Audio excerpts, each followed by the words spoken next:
2 missiles, that's all it took. 2 missiles launched into one of the most heavily monitored stretches of water on the planet, a stretch where American warships have patrolled for decades. And in a matter of seconds, the world changed. Or did it? Because here's what nobody is telling you right now. Iran says it happened. America says it didn't. And somewhere in the middle of those two stories, there's a truth that both governments are desperately trying to control. Stay with me, because in the next 20 minutes, you're going to understand not just what happened in the Strait of Hormuz, but why it happened, what it means for the next 72 hours, and why the most dangerous part of this story hasn't been reported yet. Before we talk about what happened, you need to understand where it happened. The Strait of Hormuz, 21 miles wide at its narrowest point. That's it. 21 miles separating the Persian Gulf from the open ocean. And through those 21 miles flows 20% of the world's entire oil supply. Every single day, tankers carrying millions of barrels of oil pass through that corridor. Saudi oil, Emirati oil, Kuwaiti oil, Qatari gas. The energy that keeps Europe's lights on, that fuels Asia's factories, that fills the gas tanks of ordinary families in 100 countries. All of it passes through a gap barely wider than some cities. The United States Navy has patrolled that strait for decades. Not because they want to, because they have to. Because if that corridor closes, even for a week, even for a few days, the global economy doesn't just slow down. It stops. Iran knows this. Iran has always known this. For years, Iranian military commanders have called the Strait of Hormuz their greatest strategic weapon. Not the missiles, not the nuclear program, not the proxy forces in Lebanon and Yemen and Iraq. The strait itself, the ability to threaten closure, the ability to make the world hold its breath simply by moving ships into position, the ability to say, without saying it directly, we can turn off the lights. And on May 4th, 2026, Iran may have done something it has never done before. It may have pulled the trigger. Here's where this story gets complicated, and I want to be precise, because precision matters when you're talking about something that could start a war. There are currently 4 different versions of what happened in the Strait of Hormuz, and the fact that 4 versions exist simultaneously from 4 different sources tells you everything you need to know about how serious this is. Version 1, the Iranian government, Iran's Fars news agency, the semi-official state news outlet with direct ties to the Revolutionary Guard, reported that 2 missiles struck an American warship in the strait. The report was specific. The report was detailed. And it was published with the kind of confidence that suggests someone in Tehran wanted this story out. Not leaked, published. That's a choice. That's a signal. Version 2, the Iranian Navy. Here's where it gets interesting. Shortly after the Fars report, the Iranian Navy, a separate military institution from the Revolutionary Guard, issued its own statement, and the language was noticeably different. They said they had issued a quick and decisive warning to American vessels operating in Iranian territorial waters. A warning, not an attack, not missiles. A warning. 2 Iranian sources, 2 completely different descriptions of the same event. That gap between we fired missiles and we issued a warning is not accidental. In the world of military communication, that gap means something. Version 3, the United States military. The U.S. Central Command, CENTCOM. The command responsible for all American military operations in the Middle East issued a statement that was, by the standards of military communication, almost unusually direct. No American ship was struck, no American ship was damaged, no American casualties. Full stop.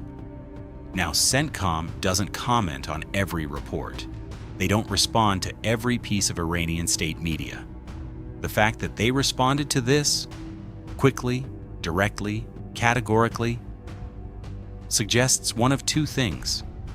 Either they're telling the truth and nothing happened, or something happened, and they need to get ahead of it before the story spirals. Version 4, the UAE. This is the version that's receiving the least coverage, and it may be the most important. The United Arab Emirates confirmed that a tanker operated by ADNOC, the Abu Dhabi National Oil Company, was struck in the strait. An attack on a civilian energy vessel in one of the world's most critical shipping lanes. That's not a rumor. That's not state media spin. That's a NATO-adjacent Gulf ally confirming a real attack on a real ship. So here's where we are. Iran's state media says 2 missiles hit an American warship. Iran's Navy says they issued a warning. America says nothing was hit. And the UAE says a tanker was struck. 4 versions, 1 event, and the world is watching. Let me tell you what 15 years of studying military conflict has taught me about moments like this. When a government publishes an attack before confirming it happened, that's called preemptive narrative control. Iran's Fairs Agency didn't break news. They created a story. And the purpose of that story isn't to inform the Iranian public. The purpose is to send a message. But to whom? The message isn't for America. America already knows what happened. They were there. The message is for Iran's own domestic audience. For the populations in Lebanon, Yemen, Iraq, Syria, all the places where Iranian-backed groups operate. The message is, we struck back. We are strong. We are not afraid. That message matters more right now than the military reality on the ground. Because Iran is under enormous pressure, internal pressure, economic pressure, the kind of pressure that comes from years of sanctions and isolation, and a population that is increasingly frustrated. A government under that kind of pressure needs victories, even symbolic ones, even ones that didn't quite happen the way they were described. But here's the problem with that strategy. When you publish a story that says we attacked an American warship, even if the goal is domestic politics, even if the details are exaggerated or invented, you have now created a reality that the United States government must respond to. Not because the attack happened exactly as described, but because the claim of an attack is itself an act. And Donald Trump, the man in the White House who, just days ago, said America might be better off without an Iran deal at all, is now being asked to respond to an Iranian claim that Iran struck an American warship. How does he respond? If he responds too softly, he looks weak, domestically and internationally. If he responds too aggressively, he may trigger the exact conflict that everyone, even inside the US military, is trying to avoid. There is no easy answer, and the window for getting it right is closing fast. Let's talk about the ship itself. American naval presence in the Strait of Hormuz is not static. It rotates. Ships cycle through on deployment schedules that are classified, but their general presence in the region is well documented. The U.S. Fifth Fleet, headquartered in Bahrain, is responsible for the Persian Gulf, the Red Sea, and the Arabian Sea.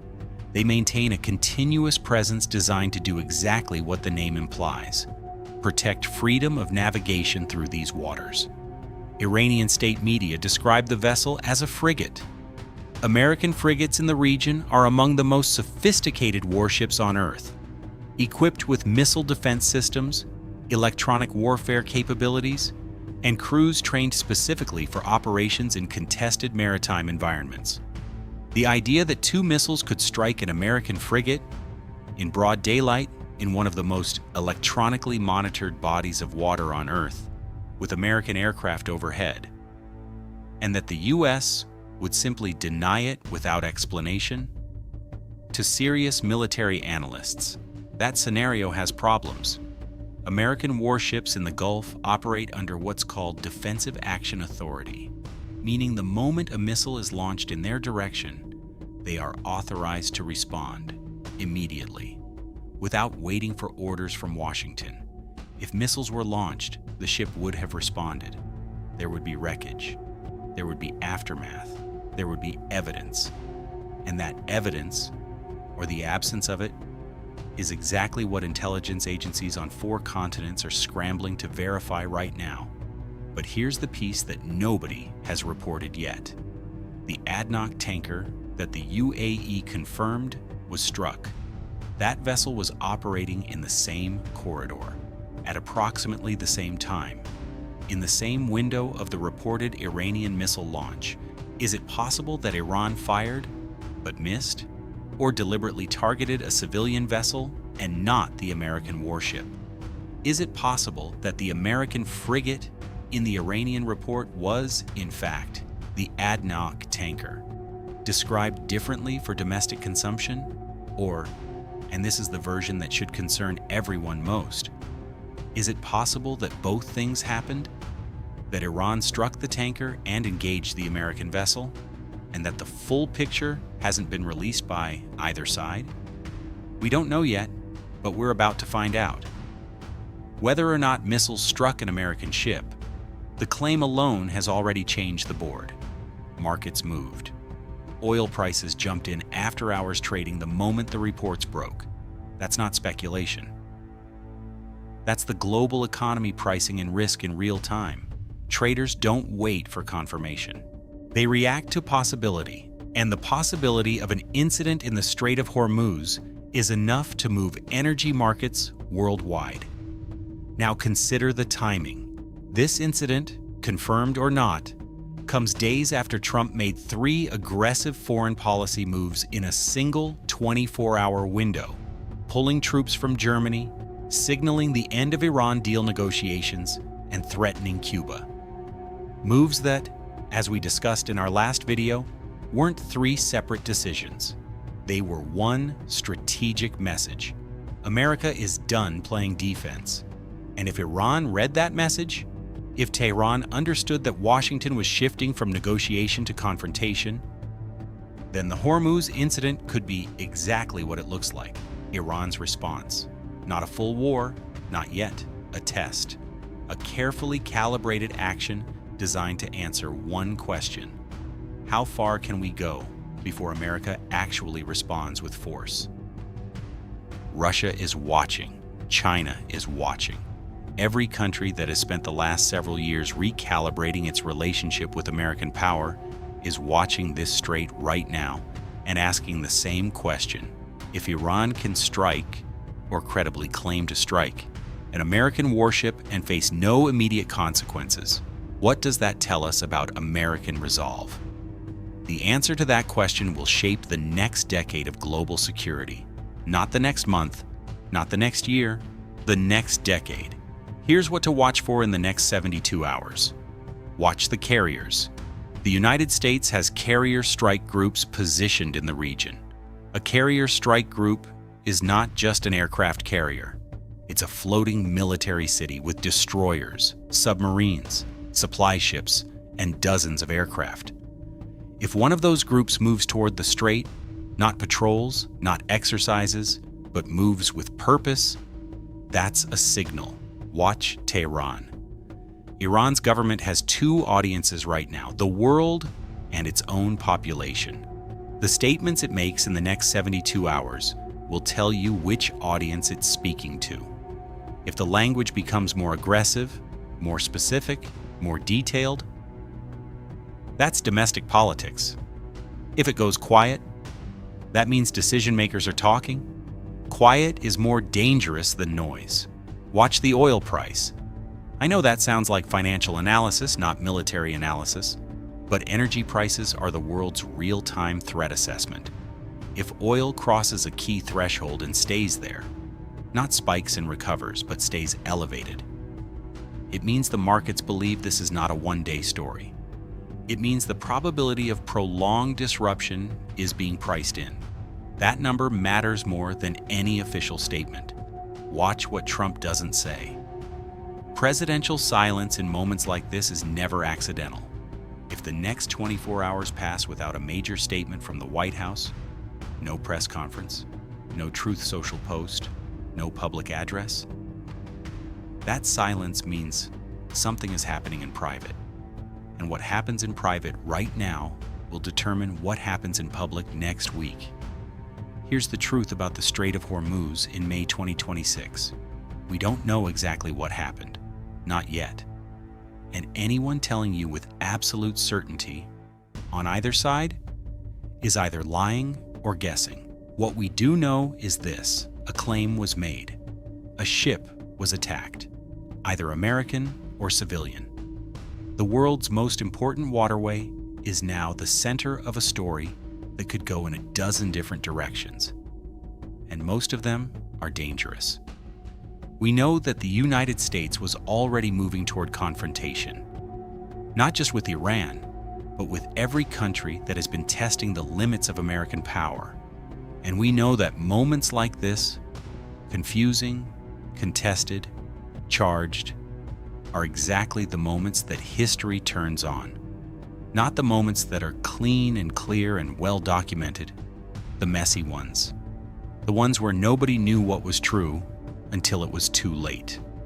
There is one piece of this story I haven't told you yet. In the hours before the Hormuz incident, before the Iranian report, before the CENTCOM denial, before the UAE confirmation, there was a communication between a senior American military commander and his counterpart in a Gulf state. A conversation that, according to a source familiar with its contents, included 3 words that should concern every person watching this video. We are ready. Ready for what? And what happened in the 24 hours that followed is what we cover next. Subscribe. Turn on notifications. Because this story is moving faster than anyone expected.